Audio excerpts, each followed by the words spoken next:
DJI അവരുടെ Osmo pocket 4 Pro release ചെയ്യാൻ പോവുകയാണ്. ചൈനയിൽ 29th, അതായത് ജൂൺ 29th റിലീസ് ചെയ്യുകയാണ്. പുറത്തുള്ള കൺട്രീസിൽ ജൂലൈയിലാണ്. ഈ ക്യാമറ ഞാൻ വാങ്ങിക്കാൻ ശരിക്കും എക്സൈറ്റഡ് ആണ്. കാരണം എന്താണെന്ന് വെച്ചാൽ എനിക്ക് BTS എടുക്കാനൊക്കെ ഈ ഒരു ക്യാമറ വേണം. ഇങ്ങനത്തെ ഒരു ക്യാമറ എനിക്ക് ബെറ്റർ ആയെന്ന് തോന്നി. കാരണം മൊബൈലിൽ എടുക്കുന്നതിനേക്കാൾ കൂടുതൽ ഡൈനാമിക് റേഞ്ച് അത് തരുന്നുണ്ട്. ഈ ഡൈനാമിക് റേഞ്ച് 17 സ്റ്റോപ്പ് ഇതിൽ 1 ഇഞ്ച് സെൻസറുള്ള ക്യാമറയ്ക്ക് തരുന്നുണ്ട്. 3x സൂമുള്ള ഒരു സെപ്പറേറ്റ് ലെൻസും അതിനകത്ത് ഉണ്ട്.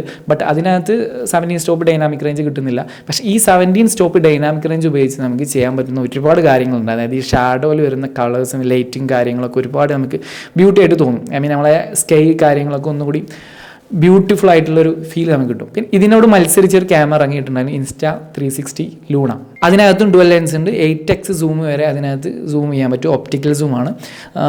ബട്ട് എനിക്ക് ഒഫീഷ്യലി എനിക്ക് DJIയുടെ കളേഴ്സ് എനിക്ക് ഭയങ്കര ഇഷ്ടമാണ്. ഇവർ ഇതിനകത്ത് DJI D-Log 2 പരിചയപ്പെടുത്തുന്നുണ്ട്. അതായത് D-Log M എന്ന് പറയുന്നത് D-Log കളേഴ്സ് അല്ല. ഇപ്പോൾ Air 3Sലും DJIയുടെ കുറച്ച് ബേസിക് ഡ്രോണുകളിലെല്ലാം ഉള്ളത് D-Log M ആണ്. അത് ശരിക്കും D-Log അല്ല, D-Logൻ്റെ മിഡിൽ വേർഷനാണ്. D-Log കഴിഞ്ഞ് D-Log 2 അവർ പരിചയപ്പെടുത്തിയിട്ടുണ്ട്.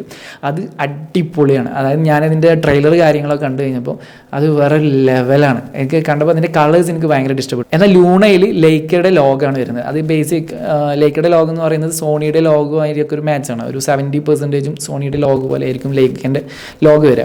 അതും 10 bit വരെ റെക്കോർഡ് ചെയ്യാൻ പറ്റും. ഒട്ടും മോശമല്ല. പക്ഷേ എനിക്ക് പേഴ്സണലി ഇഷ്ടമാണ് DJIയുടെ ക്യാമറയുടെ കളേഴ്സ് കാര്യങ്ങൾ. എന്തായാലും ഇത് ഇറങ്ങാൻ വെയിറ്റിംഗ് ആണ്. ഇറങ്ങി കഴിഞ്ഞത് കൈ കിട്ടിയതിന് ശേഷം ഞാൻ അതിൻ്റെ റിവ്യൂ ആയിട്ട് വരാം. Thanks for watching.